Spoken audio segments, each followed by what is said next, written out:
ভিতরে কিন্তু একটা ভয় চলে আসছে, ভিতরে একটা বড় ভয় চলে আসছে। ভয়টা কি দেখেন? ডেঞ্জার,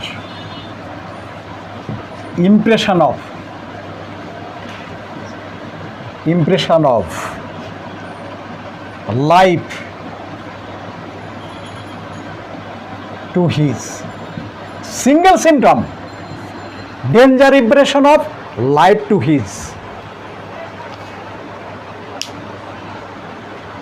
আরও একটু যদি চরম পর্যায়ে হয়, কোনো সমস্যার যদি বেশি হয়, বেশি জায়গায়, যার অবস্থাটা, যার প্রগনোসিসটা খুব ভয়াবহ, খারাপের দিকে, তখনকার মনে করবে, কেন মনে করবে? সিম্পল ডায়াবেটিসের কথা ভাবেন। In allopathy there is no curative medicine. আছে কি দাদা? অ্যালোপ্যাথিতে কোনো কিউরেটিভ মেডিসিন আছে?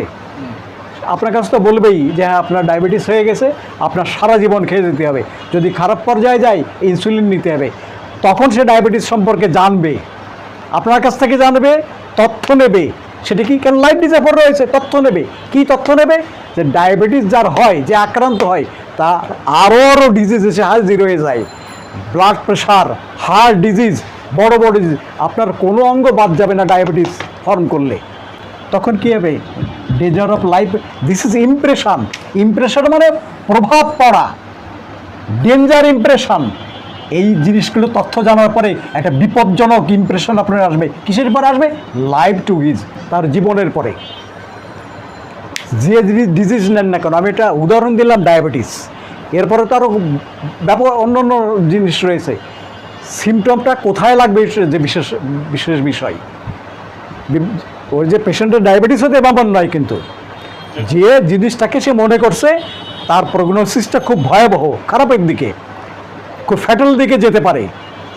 এই যে টিউমার, এই যে সাইন অ্যান্ড সিমটম, ডাক্তার বলেছে কিন্তু আপনি এখনই আপনার বায়োপসি করতে হবে। এফএনএসি রিপোর্টটা একটু অন্য রকমের আসছে, কিন্তু আমার কাছে মনে হচ্ছে একটু অন্য রকমের।